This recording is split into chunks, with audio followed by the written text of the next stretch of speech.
नमस्कार। यो यो हाम्रो कर्णाली राजमार्ग हो, खास गरेर बड्डीचर र सुर्खेतको बिचको खण्ड हो। यो हजुरको झन्डै दसैँभन्दा अगाडि गएको पहिरो यो भाँसिएको छ सडक होइन। यो पहिला पनि एकचोटि भाँसिएको थियो, यहाँ काम गर्नुभयो, त्यसपछि फेरि थप यस्तो भाँसियो र यताबाट त त्यति छैन।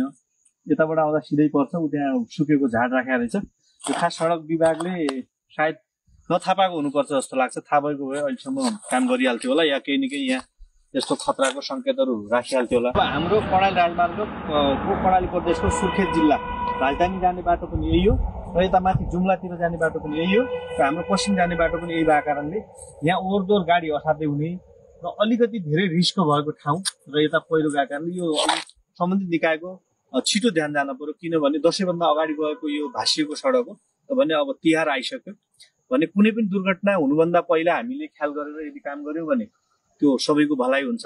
यदि दुर्घटना भइसकेपछि माफी माग्नु अर्थात् गाली खानु भने कसैको परिवारमा ठुलो क्षति भइसक्दा हामीले माफी मागेको, कसैलाई गाली गरेको या कुनै खालको राहत उपलब्ध गराएको भनेको कुनै पनि त्यो फाइदा हुँदैन।